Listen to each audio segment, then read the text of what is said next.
Si les hablo del Código Da Vinci, probablemente muchos de ustedes lo tengan en la mesilla de noche. Quizá muchos incluso lo hayan terminado ya de leer. Les hablo de algo que es mucho más que un libro, es ya un fenómeno social. En este país se han vendido ya casi 1 millón de ejemplares de este libro. Está prevista la realización de una superproducción cinematográfica con Russell Crowe como protagonista, el protagonista de Gladiator, probablemente muchos de ustedes lo recordarán también, y ha generado tal debate social, una obra como esta, que ha trascendido casi las fronteras de la literatura. Esta noche vamos a analizar en profundidad esta cuestión, porque ustedes lo han pedido. En sus correos electrónicos, en sus cartas, hemos recibido numerosas peticiones para que desarrolláramos un tema que ya tocamos hace algunas semanas de refilón en el programa estreno del otro lado de la realidad. Y hemos querido convocar a la mesa a 4 auténticos especialistas en diversos aspectos tocados por esta novela de Dan Brown. Uno de ellos, al que les quiero presentar en primer lugar, es Enrique de Vicente. Buenas noches. Buenas noches, Javier. Enrique de Vicente es director de la revista Año Cero y en septiembre publicará su obra Claves ocultas del Código Da Vinci. Enrique, la primera pregunta es para ti. ¿Por qué una novela como esta ha generado un debate social tan apasionado como el que vivimos en este momento sobre los orígenes del cristianismo y el planteamiento de si Jesús tuvo o no hijos, etcétera? Bueno, el debate tiene motivos obvios para cualquiera que haya leído el libro, y es que el código da una visión absolutamente heterodoxa, es decir, herética, no solamente de los orígenes del cristianismo, sino de multitud de temas.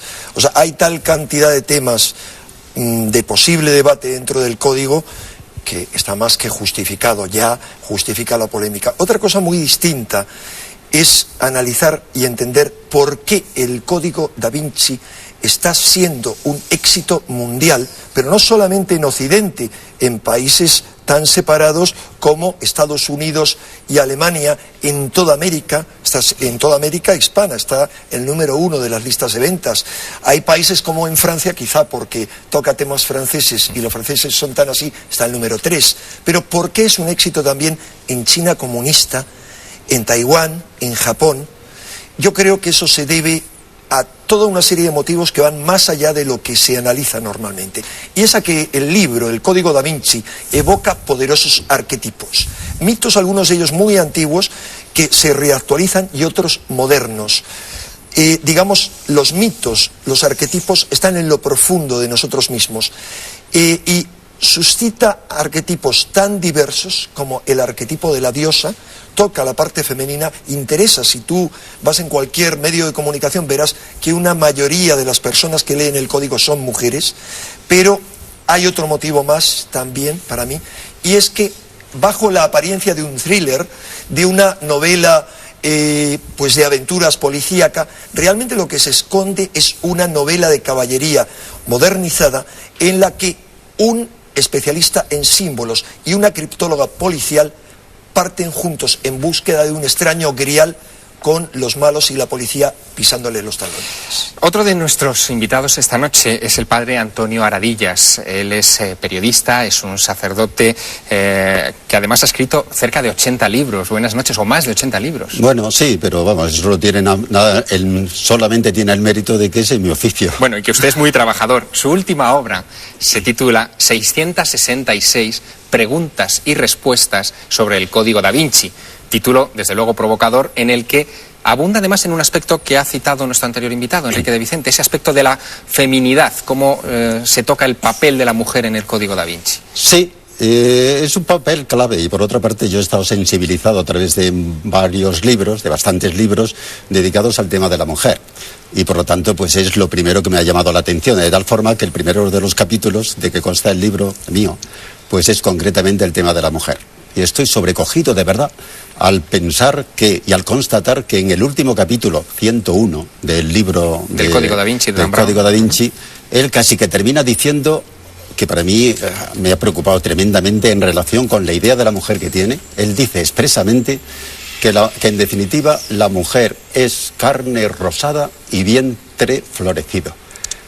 claro que la conclusión a la cual hoy, en el siglo XXI, con tantos temas respecto a la mujer y con tanto y lo que está significando la mujer, que la conclusión que no pocas personas deduzcan de la lectura de las 500 páginas casi que tiene el libro en relación con la mujer sea que nos quedemos en el vientre, en la carne rosada y en el vientre florecido, de verdad que a mí me preocupa. Es decir, que no es una reivindicación de la mujer desde su punto de vista, sino todo lo contrario. Todo lo contrario. Quisiera que vieran ustedes una imagen que ya pusimos aquí en este programa, que probablemente, bueno, con seguridad todos ustedes conocen, que es esta obra. Es La Última Cena, pintada por Leonardo da Vinci. Uno de los ejes, por cierto, de la novela de Dan Brown que estamos comentando esta noche en el programa. Una de las cosas que decía Dan Brown y que dicen otros autores es que junto a la figura de Jesús de Nazaret, la ven ustedes reclinada hacia el lado izquierdo de la pantalla, no está el apóstol Juan, el amado, sino María Magdalena, que en realidad quiso pintar a María Magdalena. Y hay otro detalle muy curioso: el propio Leonardo da Vinci se autorretrató en el cuadro, pero dando la espalda, como ustedes ven ahí, dando la espalda a Jesús de Nazaret, lo que ha dado pie a que muchos piensen que Leonardo da Vinci, pues poco más o menos que militaba en alguna sociedad anticristiana o algo por el estilo. De sociedades secretas hablaremos también esta noche. No sé si anticristianas o no, nos lo va a aclarar él. Tenemos como invitado a Sebastián Vázquez. Él es editor y escritor, editor de la editorial EDAF, que por cierto acaba de publicar también, muy al hilo de los acontecimientos, el diccionario del Código da Vinci. Y Sebastián estuvo 5 años militando en una logia masónica. Hoy, alcanzó el grado de maestro y hoy es lo que se considera técnicamente un hermano durmiente. Buenas noches. Buenas noches, Javier. ¿Qué es esto de un hermano durmiente en masonería? Una persona que dejó la masonería, como es mi caso. La abandoné y en la terminología masónica se llama un hermano durmiente. En el Código da Vinci se habla de sociedades secretas, se habla de ceremonias iniciáticas. Tú que has leído el libro y que has militado en una sociedad real como es la masonería, ¿hay paralelismos? ¿Se puede decir que ese libro es documental, que es muy exagerado, que es una ficción? Desde mi punto de vista, no. La base del Código da Vinci es el priorato de Sion. Y yo no dudo de la existencia en la época de las cruzadas de esta orden. Tampoco tengo datos para afirmarlo, pero me cuesta mucho creer que este priorato de Sion actual a mí personalmente me parece una farsa. Y en cuanto a las relaciones, a lo que hoy se maneja, aunque a mí la palabra sociedad secreta no me gusta, la masonería, como otras instituciones de este tipo, son sociedades discretas. De hecho, son públicas, legalizadas, mientras que este conspirador, ¿no?, el priorato de Sion, a mí me parece que es un recurso literario lógico de un novelista, aunque él, como tú bien sabes, pues se basa en otras obras anteriores, ¿no? Hay una página del Código da Vinci, una de las primeras páginas, de hecho la página 11, que dice los hechos. Y en esos hechos, lo que el autor da por auténtico, que es lo que ha causado probablemente toda la polémica y el motivo de que hoy estemos reunidos en esta mesa hablando de esto, se habla de ese priorato de Sion. Dice: el priorato de Sion, sociedad secreta europea fundada en 1099, es una organización real. Hablaremos de ello dentro de unos minutos, pero hay otra cosa que dice en los hechos, y dice: la prelatura vaticana, conocida como Opus Dei, es una organización católica de profunda devoción que en los últimos tiempos se ha visto inmersa en la controversia a causa de informes en los que se habla de lavado de cerebro, uso de métodos coercitivos y de una peligrosa práctica conocida como mortificación corporal. Esto ha causado, evidentemente, mucha controversia y hemos querido también aclarar estos puntos. Y para ello tenemos que agradecer a la prelatura del Opus Dei en España que nos haya puesto en contacto con el padre Julio de la Vega. Buenas noches. Buenas noches.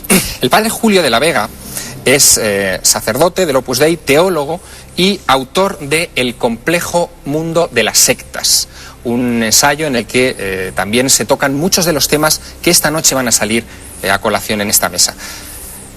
Padre, en esta obra el Opus Dei sale bastante mal parado. ¿Qué impacto ha tenido esto en la obra, en la orden? Bueno, la obra no es una orden. En lo poco que acierta es en llamarle prelatura.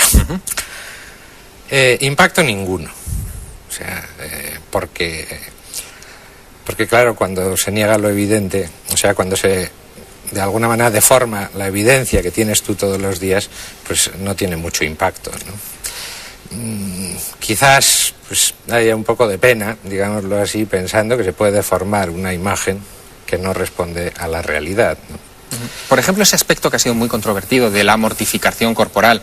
Me gustaría aclarar un poco ese aspecto, ¿no? Pues mira, porque da la impresión de que todos ustedes van con cilicios o se mortifican, ¿no? Diariamente. Es un asunto... hay mortificación, hay penitencia, porque el espíritu cristiano la incluye, ¿no? Pero lo que sale en ese libro en comparación con la realidad es... Imagínate por un momento que yo practico algún tipo de ayuno. No está prescrito en el Opus Dei, salvo los que prescribe la Iglesia a todos sus fieles. Pero imagínate que practico algo de ayuno. Sinceramente, no me vendría del todo mal, porque llegamos a esta edad en la que uno crece en la dirección equivocada, ¿verdad? Y reducir un poco la comida puede venir bien incluso a la salud. Ahora, imagínate que toma ese dato un autor de un libro y pinta un ser esquelético que se arrastra por los pasillos al borde de la inanición, mientras pues dice oraciones de resignación. Es una caricatura. O sea, es decir, penitencia hay como en todo espíritu cristiano, ¿no? ¿Usted cree, como ha llegado a decirse en algunos medios, que esta novela es una ficción anticatólica, que es una obra pensada para hacer daño a la Iglesia Católica y al Opus Dei en particular? Hombre, esto es una visión mía personal, pero me da más la impresión de que para lo que está hecho es para vender, más que porque tenga algo de particular contra la Iglesia o contra... De todas maneras, lo que sí me parece es, a sensu contrario, que después de lo de Salman Rushdie, cuando quieres jugar con alguien o meterte con alguien, te metes precisamente con quien ni tiene asesinos, ni tiene amenazas, ni tiene conspiraciones siniestras, ni tiene hombres bombas, contra quien no te va a hacer ningún daño, ¿no? Porque, claro, cuando no es así, o sea, si todo eso existiera, pues un autor así tiene el ejemplo claro de un señor que ante una fatwa de Khomeini tuvo que vivir escondido pues por lo menos 10 o 12 años. El señor Dan Brown, autor del Código da Vinci, va a publicar en septiembre, también después del verano, una novela que se llama Ángeles y Demonios, que también habla precisamente de conspiraciones de la Iglesia, es decir, vuelve un poco a tocar este asunto. Pero hemos querido pulsar la opinión de algunos escritores durante la última feria del libro en Madrid. Hemos llevado nuestras cámaras al Parque del Retiro y hemos pedido que nos valoraran este fenómeno del Código da Vinci, personas que también se dedican al mundo de las letras, que han tenido posturas respecto a la Iglesia o determinados aspectos vecinos a los que toca el Código da Vinci, y estos son los temas que esos escritores nos han comentado y que nos sirven también de guión para continuar hablando sobre esta obra. La visión que tiene el Código da Vinci yo creo que es una visión absolutamente ficticia, de ciencia ficción, primero porque no hay ninguna evidencia y se ha escrito mucho antes, es decir, la teoría de la relación de Jesús con María Magdalena es algo muy viejo y que no hay el menor fundamento. Pero si queremos pensar con fundamento es mucho más fácil pensar si Jesús tuvo descendencia o no. Jesús era un judío. Y es imposible imaginar, de todos los puntos de vista posibles, un judío que a los 18, 19 años no estuviese casado y no tuviese hijos. Bueno, a mí me es difícil hacer una valoración porque no he leído el libro, pero está claro que es un fenómeno único. A mí, por ejemplo, me lo han regalado 2 veces y además me lo han regalado 2 veces mis 2 hijos, con lo cual voy a leerlo ya. He oído cosas sobre el Código da Vinci. ¿Cuál es el fenómeno? Pues sería difícil explicar, ¿no? ¿Por qué un libro de repente tiene ese éxito editorial? Supongo que es un libro rompedor. Por eso, la posibilidad de que exista una hermandad secreta que custodie el linaje real de Jesús, el supuesto linaje real de Jesús, a mí me intriga de tal manera que ojalá que jamás se desvele el misterio, porque significará que seguiremos preguntándonos muchas cosas dentro de muchos años. Tuvo Jesús hijos, existió una hermandad que protegía o que ha protegido ese secreto a lo largo de los siglos. Son muchas las cuestiones que quedan sobre esta mesa y que volveremos sobre ellas dentro de unos minutos, después de la publicidad. No pueden perderse.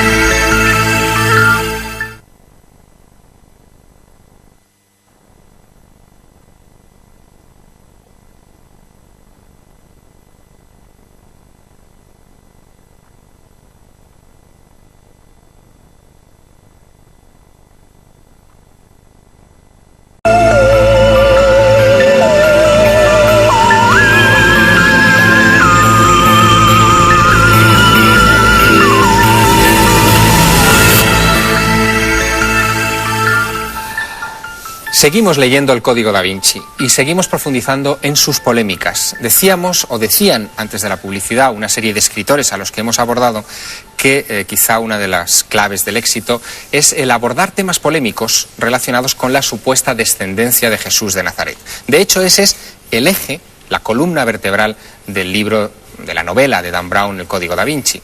Si existió una relación marital entre Jesús y María Magdalena, si esa relación dio frutos, dio hijos, y si la descendencia procedente de esos hijos pudo haberse extendido hasta nuestros días y protegida por una sociedad secreta conocida como el Priorato de Sion. Ese es un poco el esquema, pero lo que aparentemente es una novela que se cuenta también en ensayos que están en las librerías, desde luego ofrece, cuando menos, algunas lagunas. Yo quisiera preguntarle al padre Julio de la Vega, teólogo y sacerdote del Opus Dei, que me valorara esta leyenda o este mito o esta tradición sobre la relación de Jesús y María Magdalena. Bien, en primer lugar, aunque no esté aquí, pero contestaré brevemente a lo dicho por Pepe Rodríguez. Es inconcebible que un judío no se casara. No es cierto. Era poco frecuente. Pero el ejemplo más claro es el profeta Jeremías. Fue célibe. Pero es que hay más. Yo creo que un libro hay que leer lo que contiene, pero también a veces hay que valorar lo que no contiene. Entonces, en ese sentido, tenemos a la figura de Jesucristo que la llaman de todo. Comilón, bebedor, amigo de pecadores, publicano, que tiene demonio, que nadie le acusa de eso. Si fuera tan inconcebible, esa beta hubiera sido aprovechada. O sea, inconcebible no era. Ahora, ya desde un punto de vista más teológico, aquí la realidad es mucho más sencilla de explicar. Es que la misión de Jesús era otra. O sea, la misión de Jesús no era formar una familia, sino redimir a la humanidad. Y en ese papel no tenía cabida ningún tipo de matrimonio ni nada que se le pareciera. Lo que los padres de la Iglesia dijeron desde el principio es que el matrimonio, entre comillas, fue con la Iglesia. Y sin embargo hay evangelios como por ejemplo el apócrifo de Felipe, que habla de que Jesús daba besos en la boca a María Magdalena. Bueno, es que apócrifo significa falso. Y además todos estos evangelios tienen procedencia gnóstica, en este caso. ¿Qué es gnóstico? Gnóstico viene de gnosis, que significa conocimiento en griego. Entonces son grupos, si se quiere llamarle secta, se puede llamar secta o grupo, o como se le quiera llamar, de personas que vienen a decir que a su pequeño grupo de privilegiados son los que tienen acceso a la gnosis, o sea, al conocimiento que queda oculto al resto del vulgo, ¿no? Esto ha existido en toda la historia, ha existido tomando elementos de cualquier religión y, bueno, y es donde, dentro del espectro religioso, es donde se encuentran las cosas más fantasiosas, las cosas más disparatadas, Enrique de Vicente,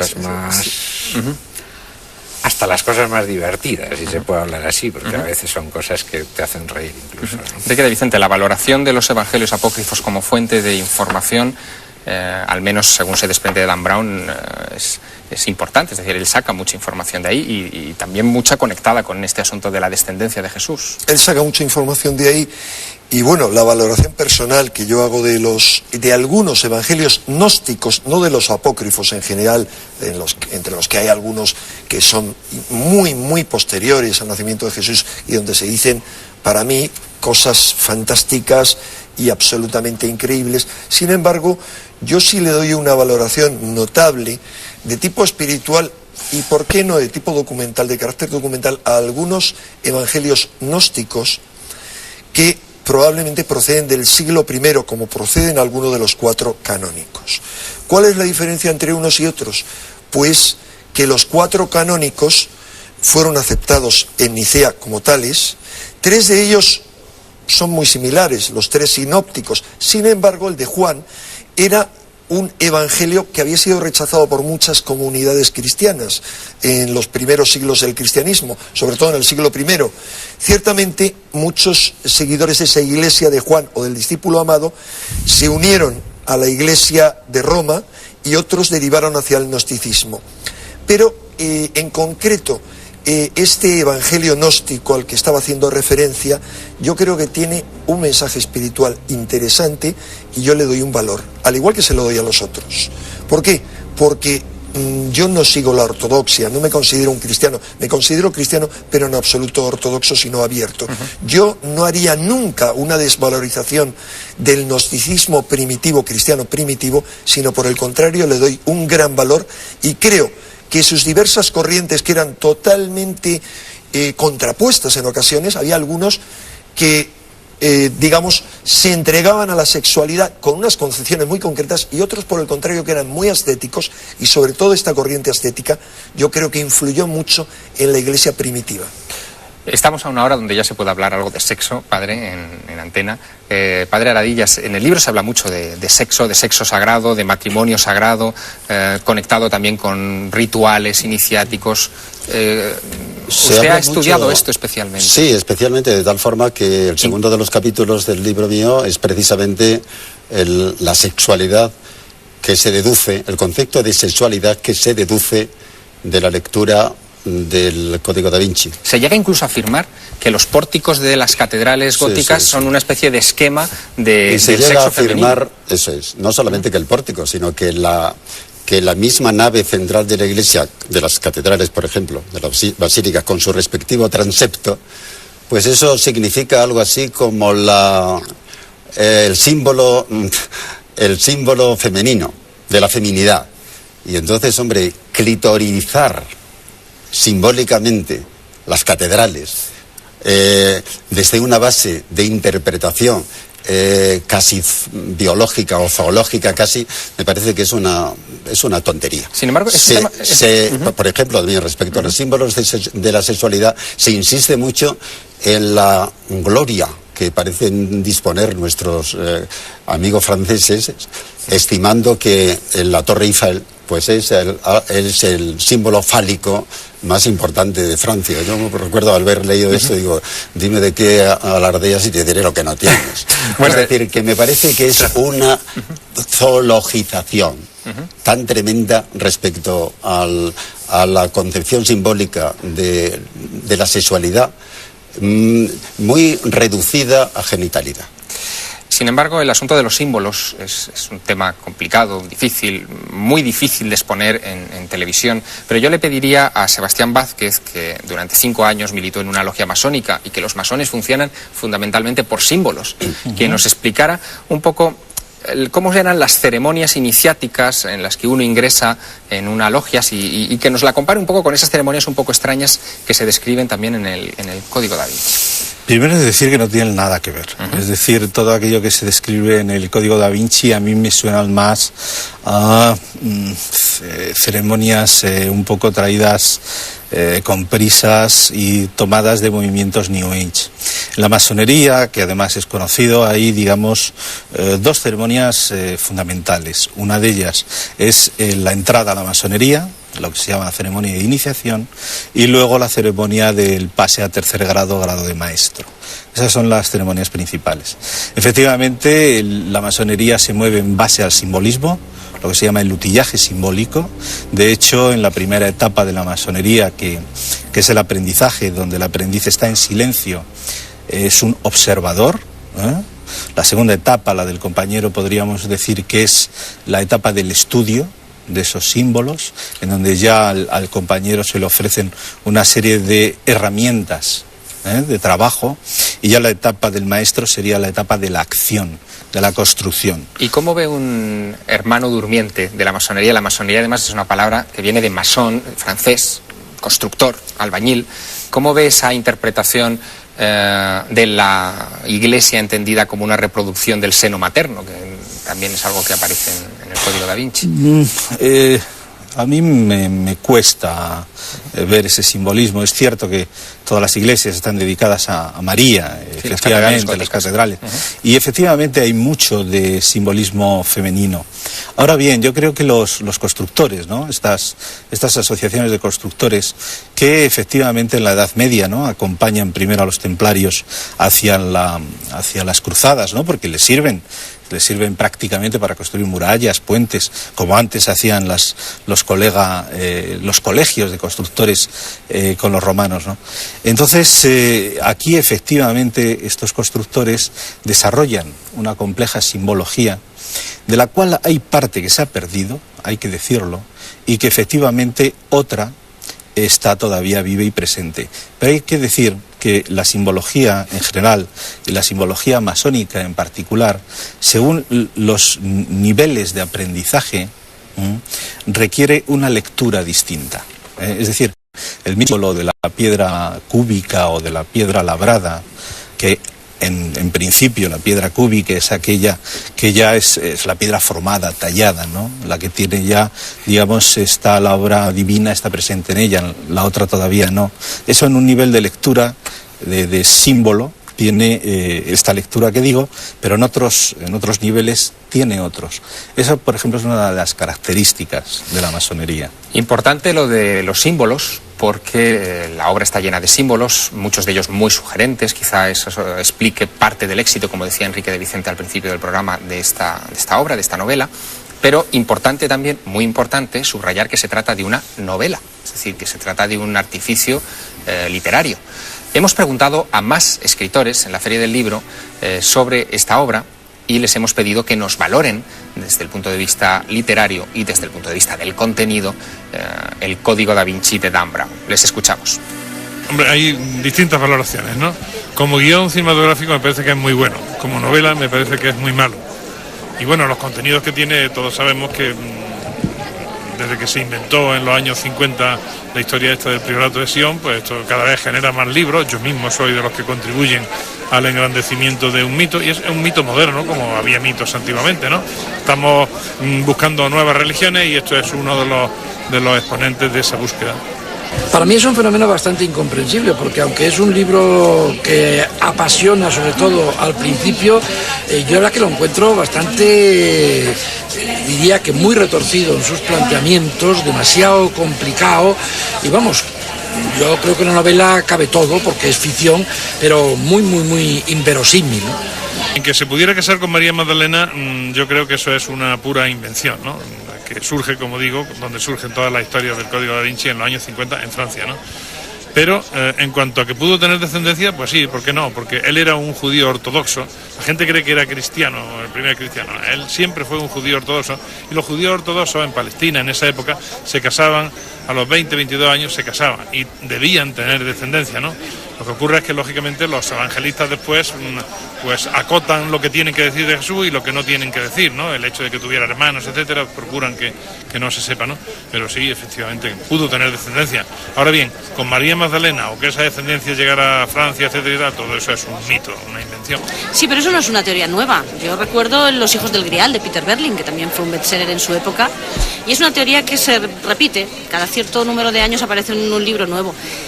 Pero bueno, a la gente parece que le sigue gustando, porque el Código da Vinci ha triunfado en todo el mundo. O sea que, pero la teoría no es nueva, ya está en otras novelas. Para los lectores desprevenidos hay una infinidad enorme de claves escondidas en el libro. Los nombres de los protagonistas de la novela de Dan Brown remiten a autores importantes. Por ejemplo, Leigh Tevin, profesor que ilustra de alguna manera sobre las teorías gnósticas o heréticas sobre la descendencia de Jesús de Nazaret, en realidad es un acrónimo de los autores de un importante ensayo, el Enigma Sagrado. Teving tiene las mismas letras que Weigand, uno de los autores de este libro. Los juegos son infinitos.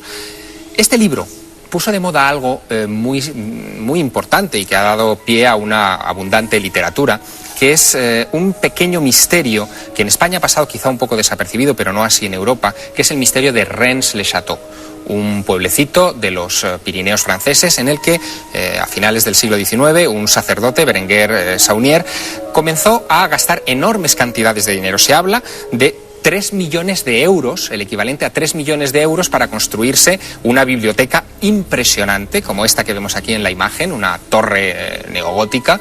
Se construyó una carretera para el primer coche de la época que él compró, este cura compró, con unos fondos muy extraños, que se supone venían quizá de un descubrimiento arqueológico importante. Quizá él había descubierto algo haciendo reforma en la iglesia, unos documentos que quizá, y todo esto es muy subrayable, hablaban de esa especie de línea dinástica de María Magdalena y Jesús de Nazaret con la que chantajeó, dicen, al Vaticano. Es una de las muchas teorías, Enrique de Vicente, que orbitan en torno a este personaje que también de alguna manera está presente en el Código da Vinci. Está muy presente porque la novela comienza precisamente con un asesinato. El asesinato del conservador del Museo del Louvre, que luego resulta ser el último gran maestre del priorato de Sion, de un priorato de Sion, el de la novela, que tiene muy poco que ver con el de la realidad. Gran maestre, y que se llama, conservador, exacto. Y se llama Jacques Saunier. Y es importante, como en cada uno de los nombres de la novela, no solo el apellido, que es Saunier, como el del cura Saunier, de Rennes-le-Château, sino Jacques. Jacques es un nombre que designa a los iniciados, sobre todo en Francia. Es Santiago. No hay que olvidar, entre otras cientos ejemplos que podríamos poner, que el último gran maestre del Temple, de la Orden de los Templarios, era precisamente Jacques de Molay. Bien, la cuestión es que es importante también el hecho de que figure su nombre, aunque no menciona el tema de Rennes-le-Château. Yo no sé por qué, porque en una novela tan compleja como esta hubiera sido una historia divertida. Priorato de Sion, 3 palabras, una organización. ¿Qué valor histórico puede tener este priorato de Sion, padre de la Vega? Vamos a ver. O sea, existió un priorato de Sion en Sion. O sea, es decir, cuando los cruzados franceses, sobre todo, conquistaron Tierra Santa, se creó un reino franco que duró casi un siglo. Allí se instaló, alrededor de un monasterio, una jurisdicción eclesiástica de monjes a cargo de un prior, que se llamó el Priorato de Sion, porque estaba en Sion. Dejó de tener razón de ser cuando todo aquello volvió a manos musulmanas, pero en fin, por una cierta inercia histórica tardó un poco más en disolverse. Esta es la historia real. Con respecto al cura, o sea, al abbé Saunier, ¿de dónde sacó el dinero? Pues eso mismo se preguntaba su obispo. Y entonces hubo una cierta investigación y en el año 1910 hubo un proceso eclesiástico donde se determinó que había algo conocido como tráfico de misas, que es lo siguiente. Es decir, como la gente probablemente sepa, se pueden encargar misas por un estipendio relativamente modesto, por una intención, un difunto, lo que sea, ¿no? Entonces, lo que pasa es que este señor, pues se había anunciado en periódicos, en revistas, por todas partes, que aceptaba encargos. Le llovían los encargos y lo que se demostró en el juicio es que era un defraudador porque no podía atender todos los encargos que aceptaba. Padre, pero ni de lejos. En una época en la que el sueldo de un cura de pueblo no llegaba a los 6 euros, ganar 3 millones de euros, 500 millones de las antiguas pesetas. Pues parece que fue muy popular en ese sentido, de que le llegaban encargos, le llovían encargos de toda Francia. No sé exactamente cómo se hizo con un nombre. El caso es que el tema fue considerado lo suficientemente grave, o sea, no eran efectivamente 2 pesetas, como para que le suspendieran esto que técnicamente se llama suspensión divinis, que quiere decir la prohibición de ejercer el sacerdocio. Sebastián Vázquez, también has estado en Rennes Chateau y has investigado un poco este misterio. Tu conclusión en 2 palabras de este enigma, si es que se puede poner una conclusión. Mi opinión es que el cura Berenguer algo encontró. No sé exactamente qué, y aquello debía de tener bastante valor para determinada gente. Posiblemente... Y ¿No por consideras ejemplo, plausible la teoría del tráfico de misas? No por el tema que tú has apuntado de la enorme cantidad de dinero y sobre todo las relaciones sociales que él empezó a hacer y las amistades que él, sobre todo en París, encontró precisamente con miembros de logias, sobre todo rosacruces. ¿Qué encontró el abad Saunier? Yo creo que encontró documentos. ¿Qué documentos? Posiblemente, mira, él precisamente era monárquico. En aquella época había mucha gente que intentaba la restauración de la monarquía. Precisamente él posiblemente encontró algunos documentos que pudieran ser valiosos para esa gente. Y esa iglesia que vemos ahí en pantalla, por ejemplo, pues tiene muchas claves masónicas y rosacruces, por lo cual no dudo que él debió pertenecer a alguna logia de este tipo. Bueno, es un tema complejo que se aborda muy tangencialmente en el Código da Vinci. Muchas gracias, Sebastián, por habernos acompañado esta noche en la mesa del otro lado. Y yo quisiera poner sobre la mesa otro asunto también muy curioso, que es el de la supuesta descendencia de Jesús de Nazaret, incluso la posibilidad de que Jesús hubiera tenido familia carnal, hermanos. Quiero que vean estas imágenes filmadas en la iglesia de Villalcázar de Sirga, en Palencia. Es una talla románica en la que se ve una virgen que sostiene a un niño que está mutilado, al niño Jesús, que está cortado, lo ven ustedes en el regazo, pero que también está, fíjense, en el vientre, está embarazada. Es un vientre hinchado propio de una mujer encinta, que evidentemente plantea una paradoja. La figura de una virgen tallada en el siglo XII, con Jesús en el regazo y con otro nuevo embarazo. ¿Tuvo Jesús hermanos? Los evangelios apuestan por esa posibilidad, hablan de una familia amplia. Es muy difícil abordar esta cuestión desde un punto de vista histórico, puesto que los árboles genealógicos no son algo que fuera común en aquella época. Sin embargo, hay una persona que ha hecho un esfuerzo de análisis del árbol genealógico de la Sagrada Familia y que lo ha extendido incluso hasta nuestros días. Esa persona también ha sido invitada a participar en el otro lado de la realidad. Se llama Joaquín Jabalois, él es escritor y quiero que nos muestre el resultado de sus investigaciones. Don Joaquín, buenas noches. Buenas noches. Usted ha investigado lo que sería la supuesta, permítame que diga supuesta, línea dinástica que arrancaría del rey David y llegaría hasta Jesús. Cuéntenos un poco, porque ha desarrollado incluso este árbol genealógico. Bueno, en primer lugar, este árbol genealógico no es mío, es de un autor judío norteamericano que se llama David Hughes. Entonces yo me he apoyado en él porque en gran parte coincide con lo que en Europa llamamos el linaje del Grial y porque además aparece como personaje central María Magdalena y pues las personas que con ella forman ese linaje real. En la Biblia se dice, en los evangelios, que aunque hay 2 genealogías, 2 evangelios distintos, pero una de ellas habla de que Jesús viene de la línea de David, ¿no?, de la estirpe de David. ¿Esto es un poco lo que reflejaría este árbol? Sí, bueno, realmente hay toda una sagrada familia, que son la de José, María, Jesús y sus parientes, que descienden de David todos ellos. Pero María Magdalena concretamente no desciende de David, pero sí enlaza con el que representaba, digamos, la cabeza dinástica en esa época de la línea real de David. Porque una vez que Jesucristo ya había muerto, Jesucristo para los cristianos es el que asume toda clase de realeza. Pero para los judíos que no aceptan a Jesucristo, lo que ocurre es que el linaje de David sigue y sigue el linaje real. Entonces, precisamente, Judas de Gamala, el Galileo, había sido muerto, había sido ajusticiado por las autoridades romanas porque se había levantado contra los judíos para restablecer el trono de David en Jerusalén. Y Judas de Gamala tuvo un hijo que es José de Gamala. Exactamente, y su nieto Jesús de Gamala. Que no es Jesús de Nazaret. Que no es Jesús de Nazaret y que es primo segundo de Jesucristo, de Jesús de Nazaret, es el que se casa con María Magdalena. Y de ahí hay un desarrollo que llega hasta el rey Clodoveo, rey de los francos. Efectivamente. Y esto es el que nosotros recogemos en Europa llamándole linaje del Grial antiguo. Porque hay otro linaje del Grial. El linaje del Grial que viene de José de Arimatea, que era tío abuelo de Jesucristo, y que es el que coge un poco la cabeza familiar, por llamarlo así, porque él luego más tarde se hace cristiano. Acompáñeme a la mesa y terminemos de redondear este extrañísimo asunto. Porque supuestamente lo que protegería al priorato de Sion sería un poco esta línea dinástica.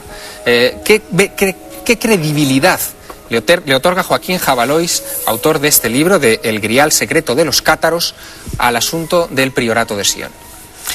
La credibilidad que yo le otorgo es la siguiente. Hay un priorato de Sion en la actualidad, creado el año 1956, del cual seguro que ustedes ya han hablado. Y existe la creencia de que en la Edad Media hubo un priorato, pero en mi opinión no es el priorato de Sion. Es simplemente un gobierno sinárquico de la Iglesia que, una vez que desaparecen, que los emperadores, se hace la humillación de Enrique IV en Canosa, el Papa tiene la tentación de o crear un estado teocrático o mantener una figura secular que fuera príncipe y cabeza de la cristiandad. Y entonces crea un priorato, y ese priorato es Hugo de Champaña, el conde de Champaña, el que lo inicia. Pero patrón de los templarios, por otra parte. Exactamente, porque es un poco el que, en cierto modo, es, digamos, el cerebro gris de la creación, a través de Godofredo de Bouillon, de la Orden de Sion primero, y a través de Hugo de Pins, del Temple. ¿Cuántas novelas se pueden escribir con esto? Es decir, es un material inagotable que nos toca, desde luego, la fibra íntima. Quisiera pedirles a los invitados que tenemos en mesa una conclusión muy rápida, una valoración en 2 palabras de lo que es el Código da Vinci para ellos, para que tengan ustedes esa opinión. Padre, usted primero, Julio de la Vega. Pues una novela con visos o con ganas de vender, ¿no? Sobre el priorato. Es decir, a mí solo me ha interesado porque al principio del libro dice, esto es verdad, se encontraron unos pergaminos en la Biblioteca Nacional en 1975. Lo cual es cierto, pero estos proceden de un gnóstico francés que se llama Plantard, que saca a la luz, al poco de registrar el priorato de Sion, unos pergaminos en los que el tema central no es el de la novela, sino que él es el descendiente de Dagoberto II, merovingio de Francia, y él es el principal pretendiente de la corona francesa. Vamos a dejarlo ahí porque es muy largo de desarrollar. Hay incluso aspiraciones políticas, es cierto, detrás de todo esto. Lo que hay es un juicio. O sea, en el año 93 se quiere personar en un juicio por otro asunto, saca este tema, el juez Thierry Jean-Pierre se llamaba, ordena registrar su casa, saca toda una serie de documentaciones, le sienta en la mesa y le dice, bueno, ahora declaras bajo juramento. Y en ese momento el pobre Pierre Plantard dice, pues mire, es todo falso. Entonces el juez le echa una bronca. Porque Pierre Plantard se asumía como descendiente de Jesús. De todas maneras, permítame que lo dejemos ahí porque es otro tema. Es decir, es una cuestión mucho más amplia que nos llevaría muchísimo a desarrollar. Yo quisiera solo una valoración muy específica del Código da Vinci para cerrar esta mesa. Se nos ha acabado prácticamente el tiempo. Padre Aradillas. Para mí es un libro, como novela, muy mal hecho, que juega además con unos sentimientos y con unas ideas no solo religiosamente, sino también hasta humanísticamente, a las cuales le da un tratamiento bastante, con frecuencia bastante bochornoso. Quiero puntualizar también que en el Evangelio se habla, por ejemplo, de los hermanos de Jesucristo, pero hermanos en una terminología que es parientes de Jesucristo.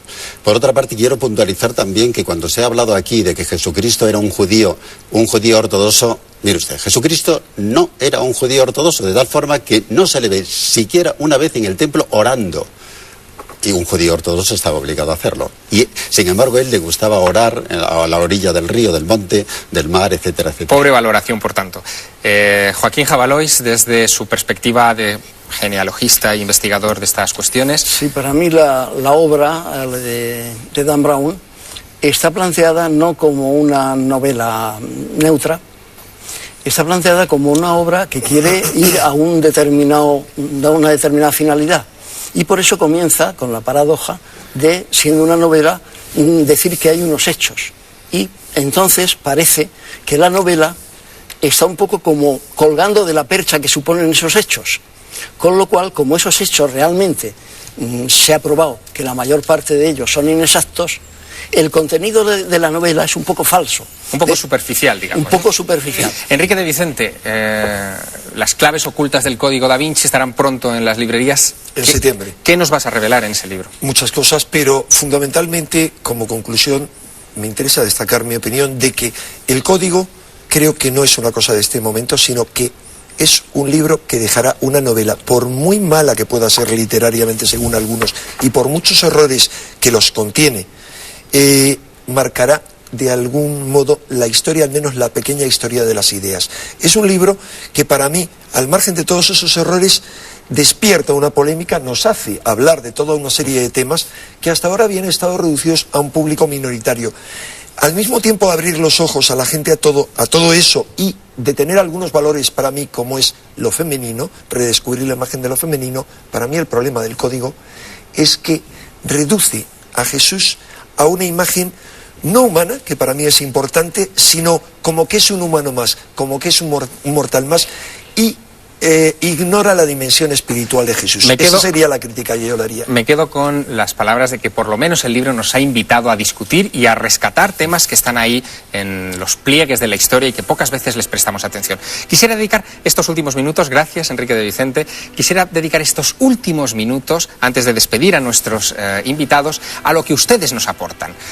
Tenemos con nosotros en la mesa a Carmen Porter, que nos va a traer la actualidad y los comentarios de nuestros espectadores. Carmen nos trae ya esa información. Buenas noches, Carmen. Buenas noches, Javier. Bueno, muchas cosas han aparecido en estas semanas, muchas cosas en la prensa que han sido, desde luego, del eje o del interés de nuestros espectadores. Muchísimas, y además no son revistas especializadas como suelen aparecer estos temas, sino que periódicos de todas las provincias españolas, incluso revistas del corazón, han sacado una fotografía que está dando la vuelta por internet. ¿Podemos verla? Vamos a ver esa imagen. Una imagen que incluso ha sido publicada por las revistas del corazón. Sí. ¿Qué es lo que vemos en esta imagen? Cuéntanos. Pues esta imagen está hecha en el Parque Forestal de Santiago de Chile. Vemos a dos personas, a dos soldados, que es la policía a caballo, que va por el parque, y vemos ahí al lado de uno de ellos un extraño ser que parece cruzar.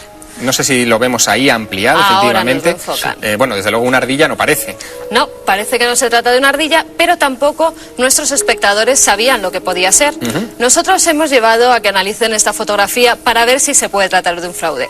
José Manuel García Bautista y Guillermo León, que son nuestros especialistas informáticos, nos han dicho lo siguiente, Javier. Este es el análisis que han hecho y dicen que es una fotografía fraudulenta y lo indica la baja calidad con la que está realizada para así enmascarar los fallos que tiene. La zona donde está el ser ha sido sometida además a una técnica de desenfoque, han desenfocado esa imagen y ha sido sometida también a un retoque informático. Es decir, que poco de marciano nada, que es lo que decían, ¿no? De marciano nada. Al parecer, la persona que hace la fotografía, que es Germán Pereira, es un ingeniero. Él dijo que en ningún momento quería argumentar ningún fraude, pero nuestros especialistas dicen que esa fotografía no es realidad lo que se muestra ahí. ¿Qué más cosas han preguntado nuestros espectadores? Pues mira, Ana Fernández, por ejemplo, vio el programa de la Sábana Santa. ¿Te acuerdas ese programa que dedicamos al Santo Sudario de Turín? Y ella se quedó muy impresionada con que tan cerquita de Madrid, apenas casi 30 kilómetros, en Torres de la Alameda, pudiera ver una copia de la Sábana Santa. Nos dice que si podemos rescatar alguno de esos fragmentos que pusimos en el programa para ver cómo es esa copia. Bueno, vamos a volver a ver esa Sábana Santa y además vamos a escuchar a Rosario Peñalver, que es una vecina de Torres de la Alameda y que nos va a contar exactamente cuál es el origen de esa copia de la síndone de Turín que tenemos en la Comunidad de Madrid a tamaño natural. Aquí se tiene, la noticia que se tiene es que vino por un carmelita de Cuenca.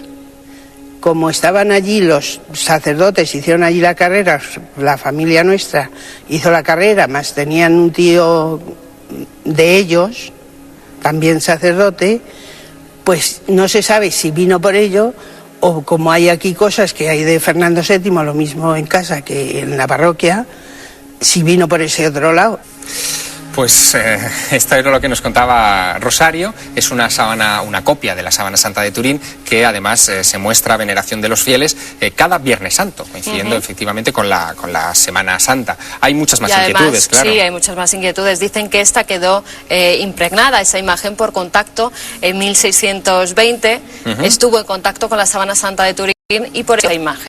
Esa es la tradición que cuenta esta imagen. Pero hay muchos más temas y muchos más espectadores que nos piden que tratemos diversas cosas. Por ejemplo, Álvaro González Sánchez nos propone las posesiones demoníacas. ¿Se siguen realizando exorcismos hoy en día? ¿O es una cosa del pasado? ¿O son simplemente películas? Y también que hablamos de apariciones de la Virgen.